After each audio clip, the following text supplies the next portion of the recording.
Hello everyone, I hope you're keeping really well. In this video I want to answer the second question I got around water over the last few weeks.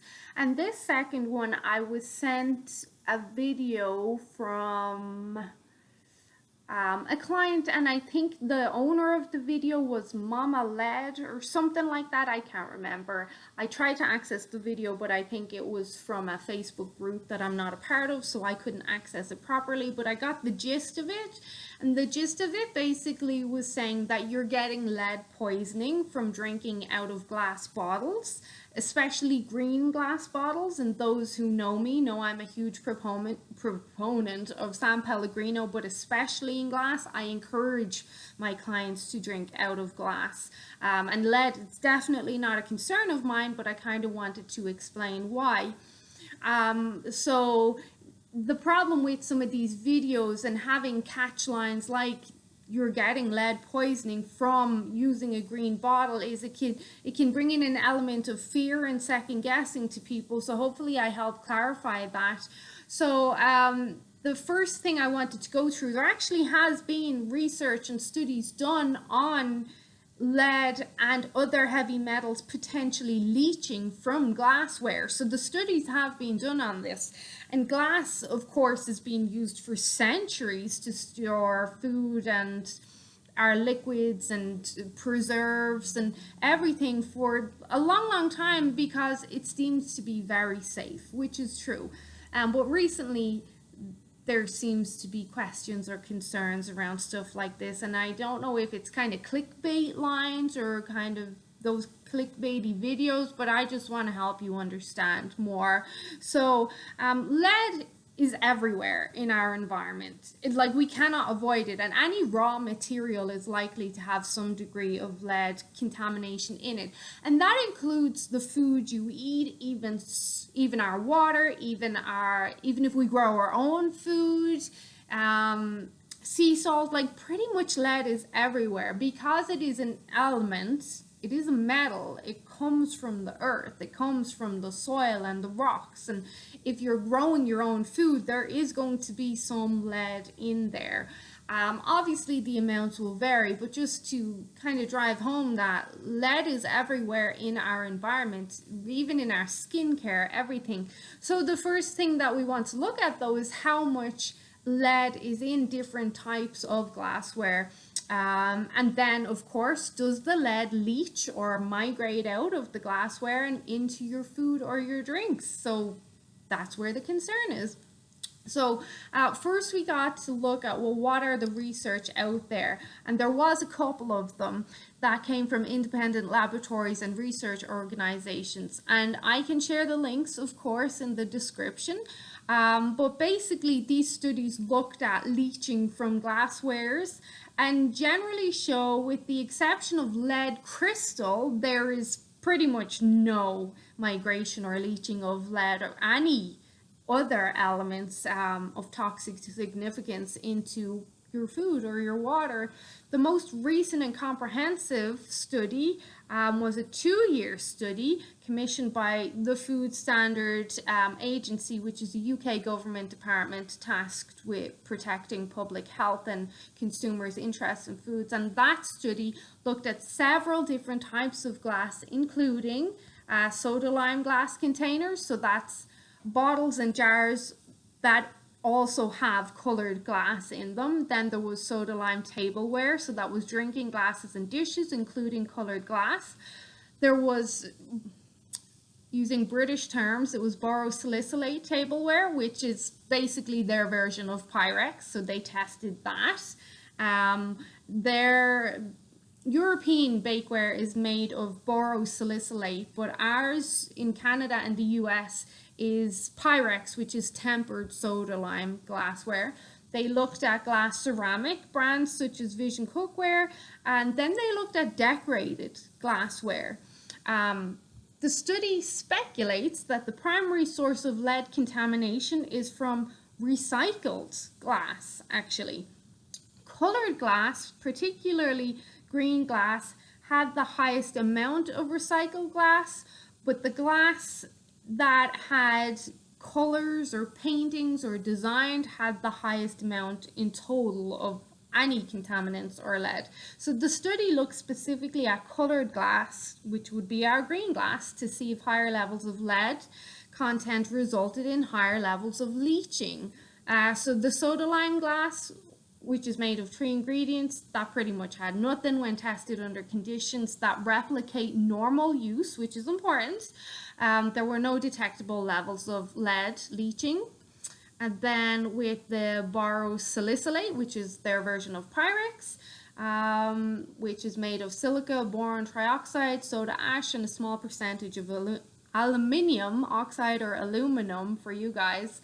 And it's more heat resistant. It did not have any leaching whatsoever, and you consider that type of glass as being putting under a lot of high temperatures and heat, that would potentially encourage some leaching. No leaching there. Then glass ceramics did not leach to detectable levels of lead under any test conditions. Decorated glass, so decorated glass being glass that had colors infused in it, or fancy designs, or even like your lead crystal glass, when tested under normal conditions, there was no leaching. However, when the decoration came in contact with an acidic solution, it showed high levels of leaching, with one sample at 30 parts per million of lead. Now, you have to consider though, even if you were drinking out of a decorated glass, how often are you drinking out of a glass or a cup that's decorated on the inside? So that's pretty rare. Generally, these decorations are on the outside, so that's something to consider. Then the study looked at other potentially hazardous elements in addition to lead. Colorants such as cobalt used in blue glass did not leach. There was no detectable migration of aluminium from borosilicate glass, even though it had some aluminium, because aluminium is always a concern. And there were no detectable levels of leaching of lead from green glass either. So they gave some warnings, like when glassware is deeply scratched, throw it out. And then yeah, there was some irrelevant kind of tips there, but basically this study done showed that there is no leaching from glass, even from green glass, and even if there was, it's not at a measurable amount that would be detrimental to us. Now, I know that you could look at the load over time. Again, you've got lead everywhere in your environment, but if we're looking at San Pellegrino specifically, or Perrier, which are both come in green glass bottles, then you also have to consider, well, one, the type of person that generally drinks this water is generally more health conscious, so they may have lower levels of toxicity as it is already, and they probably have better detoxification and metabolizing pathways. And then you also have to consider that these waters, and I'm only speaking about these waters specifically because this is where my clients come from. This is where my followers are. This is what they ask me about. They're not asking me about beer in a green bottle. They're asking me about these waters. And these waters are very mineral rich. There is a concept called ionic mimicry or molecular mimicry, which basically means that your different molecules, although they're different, they can act the same in the body, and the body will see them as the same and accept them as the same. People, I think, generally, when they hear of molecular mimicry, they're thinking more of the whole autoimmune issues and your body attacking itself and recognizing good proteins as bad proteins and all that. Well, the same thing can happen with heavy metals and minerals. Heavy metals and minerals, they're both elements from the earth. They're technically all minerals, just one is bad and one is good. And even at that, if you are very mineral deficient, heavy metals can play a part in keeping you alive for some time because of this molecular mimicry. But Minerals have the ability to displace heavy metals out of the body. So the heavy metals will try to attach to receptors on tissues and stay there and cause havoc and damage and build up in your body and cause all these horrible health outcomes, bad health outcomes that we don't want. But because minerals can displace heavy metals, and minerals are, if we think of them as stronger, minerals are going to come in there and they're going to attach to the receptors on the tissues, in the cells, on the proteins, and not allow the heavy metals to attach. So then the heavy metals have to be excreted. And generally, if somebody is drinking a lot of mineral water, they're more efficient with detoxification, their methylation pathways work better, they're more equipped to detoxify or get these heavy metals out of the body. So that even if there was some lead being leached, which the research says there isn't, even if there was, the minerals from the mineral water would displace it in any way. It would have nowhere to go. It would have to be urinated out or sweat out or whatever way your body chooses to detoxify that. So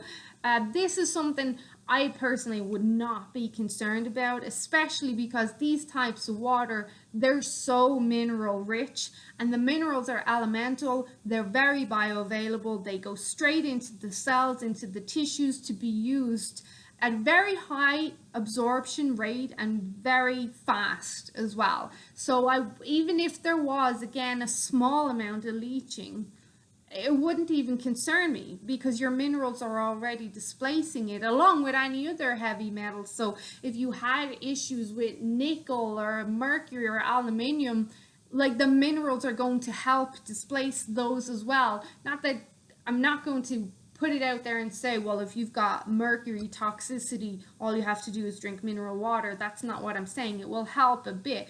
But what I'm saying is these minerals will displace these heavy metals and pretty much over counteract any potential lead that might be there. So this would absolutely not even be a concern for me whatsoever when you put it in context and you consider it like that.